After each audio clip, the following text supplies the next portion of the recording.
Hey, welcome to our class of Tuesday Night Beer School with me, Chad of Chad's Beer Reviews, and once again, the lovely Christina. How you doing? Good, how are you? Real good. All right, so we are doing an American wheat beer. In fact, we got two examples. We'll get to that in a second. In fact, that's the style name, American wheat beer, style 1D.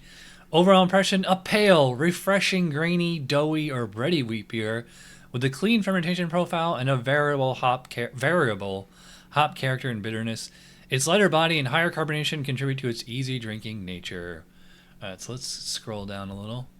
Comments. Different variations exist from an easy drinking, fairly sweet beer to a dry, aggressively hot beer with a strong wheat flavor. American rye beers, yeah. American craft beer adaptation of the Weissbier style using a cleaner yeast and more hops. First produced by Anchor, 1984. Character ingredients: clean American ale or lager yeast. German Weissbier yeast is inappropriate. Wheat malt, 30-50%. American, German, or New World hops. More hop character and less yeast character than a Weissbier. Never with the banana and clove character of a Weissbier. Generally, it's the same range and balance as blonde ales, but with a wheat character as a primary malt flavor. Let's look at our vitals. 15 to 30 IBU, so not super bitter. 3 to 6 RSRM, pretty light colored, and 4 to 5.5 ABV, so not too strong. And we are drinking one of the examples on there. In fact, we got two of them. So we got Bell's Oberon. In fact, this beer pretty much invented the American wheat beer style. Then it better be good. Yeah. And we got a local one, a Florida beer from Walking Tree Brewery, Sandy Feet, Florida Wheat. This one's a little strong, though. This one's 6.4. I've actually been to this brewery. I judged a homebrew competition here. It was a long time ago, like 2016, 2017, something like that. Where are they in Florida? I think they're in Vero Beach. Oh, okay. Yeah. East Coast. All right, we're back. We're going to start with the BO, the Bell's Oberon. All right, so for the aroma on this one, I was saying off camera, I've had this beer many times, and that orange label makes you think that there's orange in this beer. And I would say, like, to me, it's kind of like orange pith, like orange peel. It's not like, I would not call it juicy at all. It's not juice. Yeah. Like, she's been here many times. We've done hazy IPAs and pale ales, and that's like straight up orange juice. This is like if you're like in the orange section at the produce, Yeah. I would also call it, go ahead. Got that fresh kind of orange smell. Speaking of orange, our orange cat wants to jump up. Come on. I would call it, it's wheaty. It's definitely a little bready. Yeah. But to me, it's more like the smell of actual wheat and not bread. Like, I don't get like toast or... I don't get toast, no. No. But it is healthy. It's kind of a simple nose. So it's just kind of like orange peel, wheat, and like maybe like a tiny little bit of like some kind of a spicy, like a spice rack seasoning kind of thing. All right, so let's move on to the Walking Tree. This one I smelled when you poured it. Yeah. This one is, to me, it smells kind of like a pale ale. I get grapefruit and... Melon. Yeah. Immediately. Yeah, like cantaloupe or honeydew, something like that. To me, it's almost got like a candy sweet smell. Yeah. It. Yeah, it's funny. I actually got my Jolly Ranchers in the drawer right here. And it does have like kind of a candy, like a sucker kind of smell. Although, sweet. you know what? That might actually be oxidation. Oh. I mean, we'll find out when we drink it, but this is this can was from May 3rd, so it's about 3 months old, and the Bell's is from February, so it's getting close to 6 months old.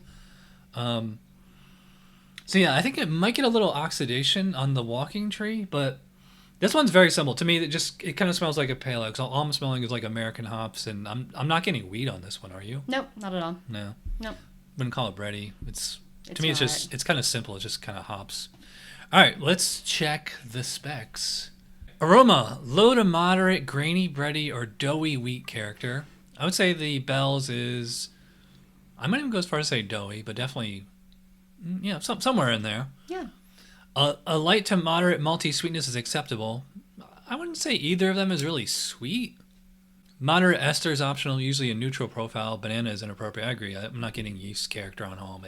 Maybe just a general fruitiness to kind of accentuate. Right. Not getting banana. Yeah, no banana, so that's good.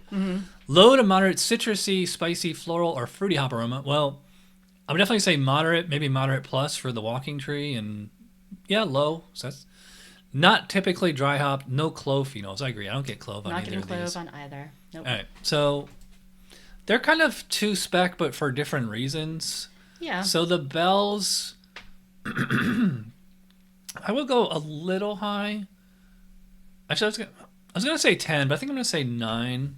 But I wouldn't have any problem bumping that to 10. Mm-hmm. What do you think? I would give it a 10. 10? Yeah. Okay. In the Florida wheat, I'm gonna go a little lower on this one because, like, to me, it's like all hops and not much else. So I'm gonna say 7. What do you think? I'll give that one a 10 as well. 10. Wow. Yeah. Generous judge here.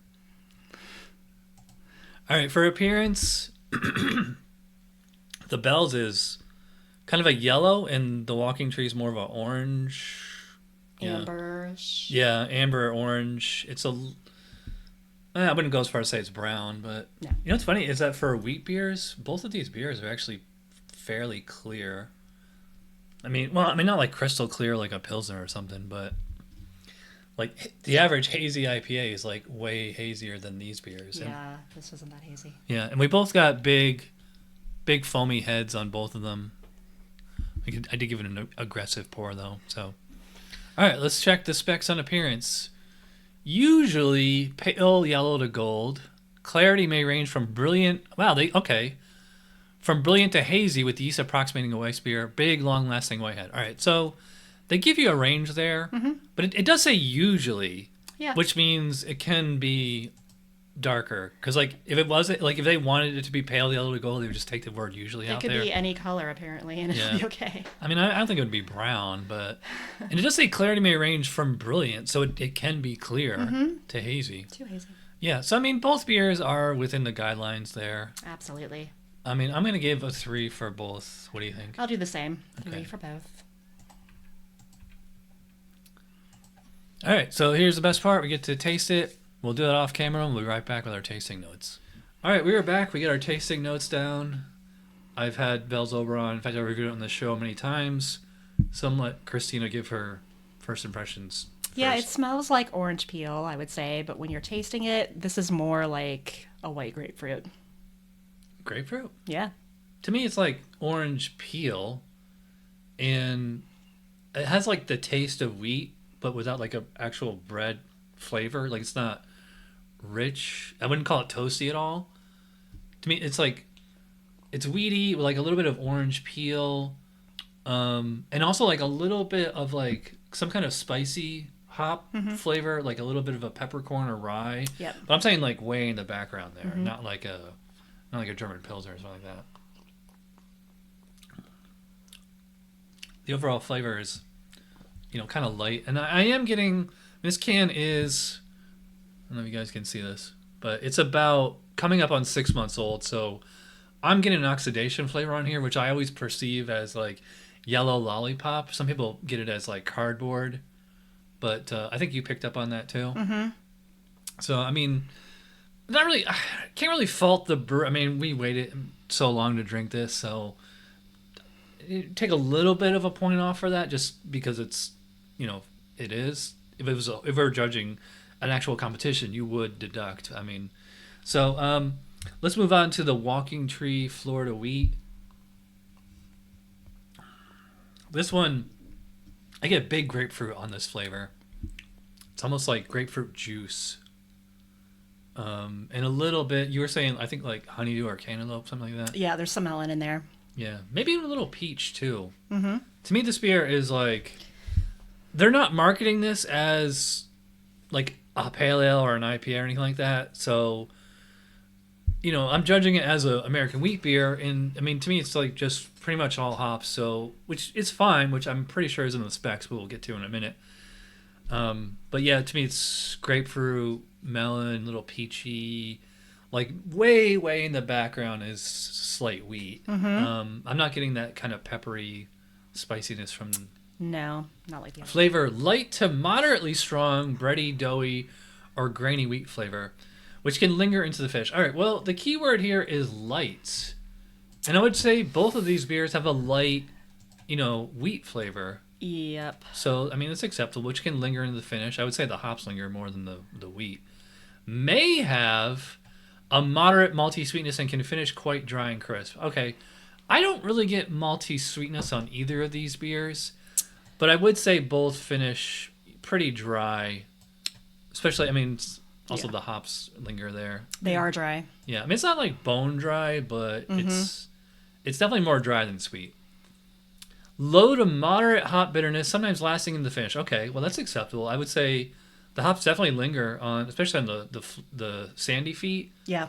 Not so much on the bells, but I mean, it does say low, and I would say both of these are, low to moderate. Both hit them. Yep. Balance is usually even, but maybe slightly bitter. Okay, well, the sandy feet is definitely bitter. Yes. Low to moderate, citrusy, spicy, floral, fruity, hop flavor. Yeah. Yep. I would say, I might even go, well, I don't know if I'd say a little more than moderate for the sandy feet, but yeah. Moderate esters optional. No, I don't really get any kind of esters different than the hops, but no banana, no clove. Yeah, I agreed. I don't get banana on either of those. Right. So to me, even though like these beers they have different flavor profiles, the specs are broad enough that they can both fit in there. Although I would say neither beer is like blowing my hair out, but neither beer is knocking my socks off. But I mean, they're within the guidelines. So, all right. So for the bells, I'm gonna go a little high on this one. I'm gonna say 16. All right. What do you I think? will do 17 for the bells. 17. And the Oberon, or I'm sorry, the Sandy Feet, it's within the guidelines for different reasons. So I'm also gonna give that a 16. What do you think? I will give that one a 15. 15. Okay.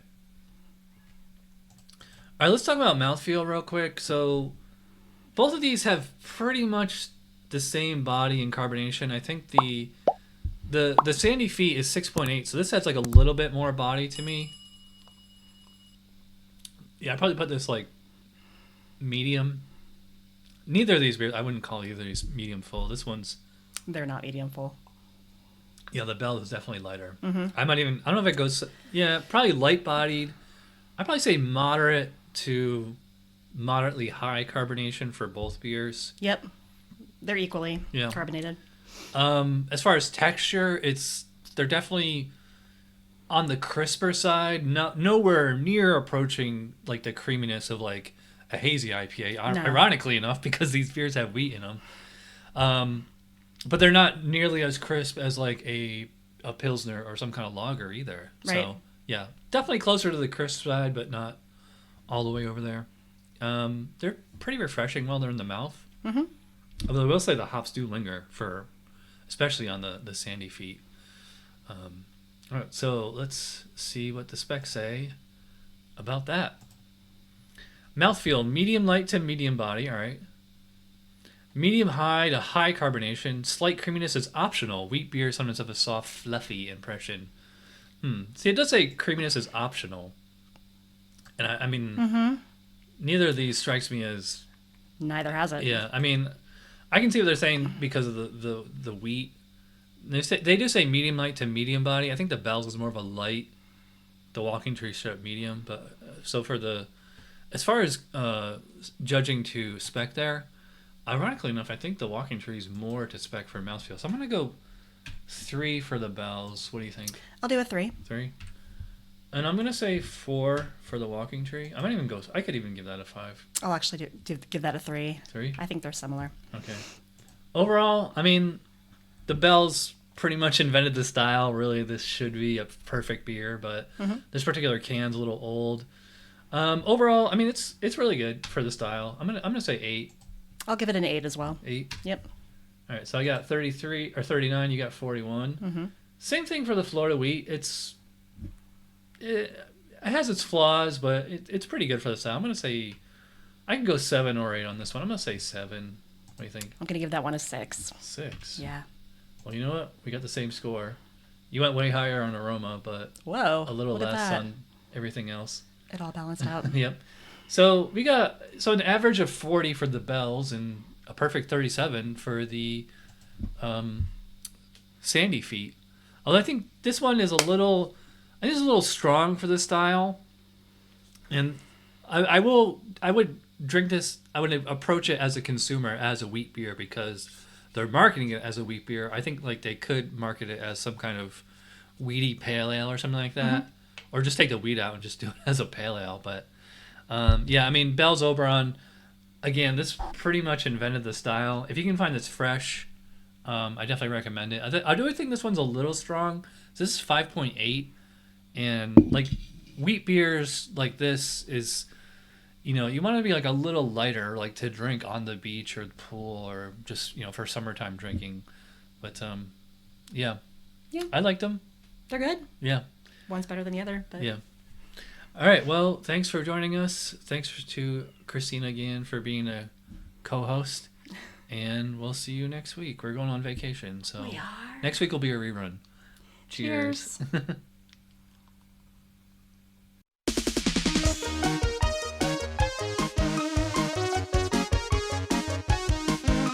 Somebody brewed it. Chad just reviewed it. Thanks for watching Chad's Beer Review. Trust me, the next episode will be a lot better.